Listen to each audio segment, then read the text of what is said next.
तुम्हारा भगवान से उसी प्रकार संबंध है जिस प्रकार पत्ते का जड़ से।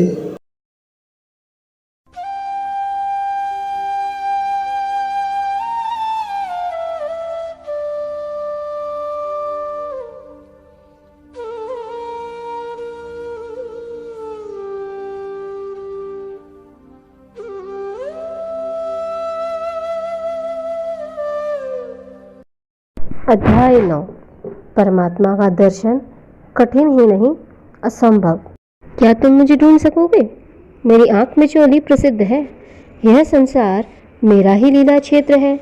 जब मैं यह खेल प्रारंभ करता हूँ तो फिर मेरी लीला से साधारण जीव तो क्या, मेरे सबसे निकटवर्ती शिव, विष्णु और ब्रह्मा भी मुझे नहीं देख पाते। शिव मेरे इतने निकट है जैसे तुम और तुम्हारा शरीर, परंतु फिर भी कई बार शिव भी चक्कर खा जाते हैं। मुझे ढूंढने में लोगों ने बड़े बड़े परिश्रम किए, व्रत और तपस्याएं तथा कठिन से कठिन क्रियाएं साधनाएं की, परंतु मुझे पा न सके। बहुत से लोगों ने तो घर छोड़कर जंगल और ऊंचे ऊंचे हिमालयों, जहाँ पर हमेशा बर्फ भी जमी रहती है, वहीं जाकर तपस्या और योग क्रियाएं की, पर वह भी मुझे पा न सके। प्राणायाम, एकांत समाधि की, किसी ने तो ध्यान लगाकर सारा जीवन व्यतीत कर दिया, परंतु मेरा दर्शन भी न पा सके। पाएगा भी तो कैसे? जीव मुझे खोजने के लिए निरंतर आगे को ही भागता रहता है। जीव तो सोचता मैं कहीं दूर छिप कर बैठा हूँ, इसलिए वह मुझे खोजने के लिए निरंतर भागता रहता है, जबकि मैं तो तेरे अंतर में ही हूँ। तूने कभी अपने अंदर झांक कर देखा ही नहीं है। एक बार अगर तू अपनी इस दौड़ को रोककर अपने अंदर झांक कर अपने अंतर मन को देख लेता तो मेरा पता भी मिल जाता और मेरा दर्शन भी कर लेता। मुझसे मिलने की तो इतनी सरल विधि को भी मनुष्य ने अपने अहंकार और स्वार्थ से इतना कठिन बना लिया। जिस दिन तो निस्वार्थ और अहंकार को त्याग कर सच्चे मन से अपने अंतःकरण में झांकेगा, उसी क्षण तुझे मेरा दर्शन हो जाएगा। नहीं तो तू करोड़ों जन्म लेता रहेगा, पर मेरा दर्शन व मेरा पता नहीं पा सकेगा। महात्मा बुद्ध को मुझे छूने में कई लाख वर्ष और 550 जन्म लगे। 100-200 जन्म तो मुझे कोई पा ही नहीं सकता, क्योंकि यह दौड़ इतनी तेज है कि जन्म कब निकल जाता है पता ही नहीं लगता। मेरा एक सेकंड तेरे सैकड़ों जन्म को भी पर्याप्त नहीं है। एक बात तुमको धोखे में डाल सकती है कि मुझे पाकर भी लोग पूरी तरह कह नहीं सकते कि मुझे पूर्ण रूप से प्राप्त कर लिया अथवा समझ लिया। मेरे ही पाने के लिए कठिन से कठिन तप करके यही वर मांगा कि मैं उनके आंगन में खेलूं, नित्य उनके सामने रहूं। मैया यशोदा और नंद बाबा ने सहस्त्रों जन्म तपस्या करके मुझे प्राप्त किया, फिर भी मेरी वो सबसे अच्छी और प्यारी मैया मुझे जान न सकी, पहचान न सकी।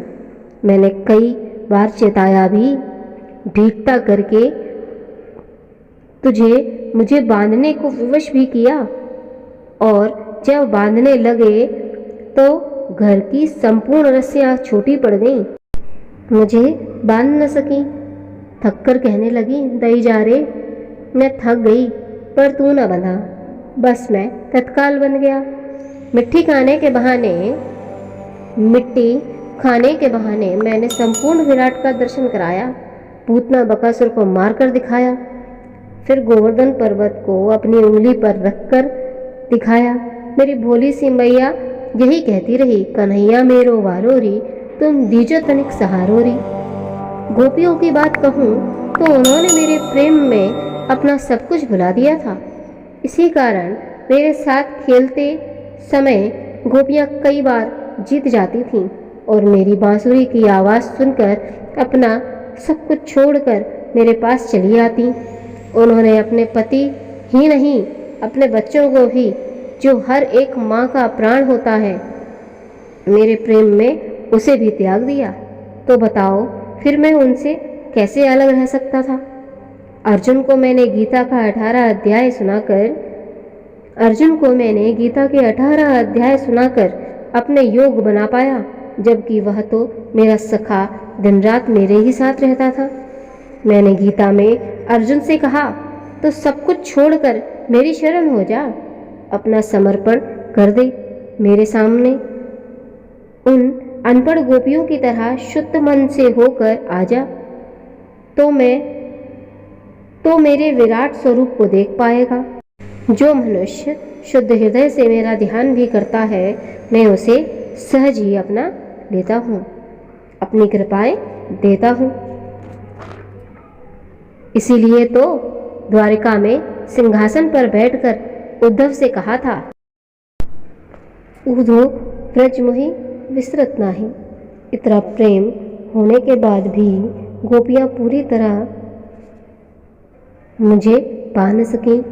प्रेम मार्ग में तो मैं पकड़ा गया, लेकिन मेरा एक लोक और है जो प्रेम लोक से भी आगे है, उसे आनंद लोक कहते हैं। मेरी लीलाएं तो आनंद लोक तक तो चलती हैं, पर उसके आगे नहीं चलती।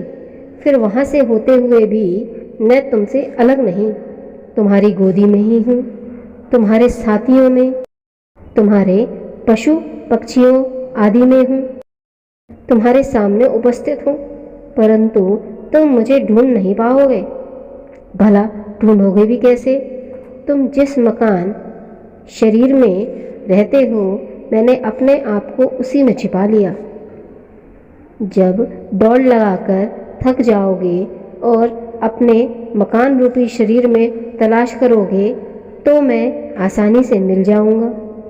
ऐसे ही मुझे हर प्राणी तलाश कर सकता है, नहीं तो करोड़ों जन्म में भी मुझे देख पाना असंभव है। भगवान ने यह रहस्य थोड़े ही समय में अपने परम पूज्य के सामने खोल दिए थे।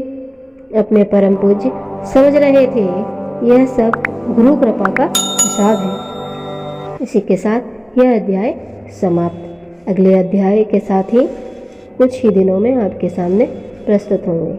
अगला अध्याय है अध्याय 10 गुरु आज्ञा।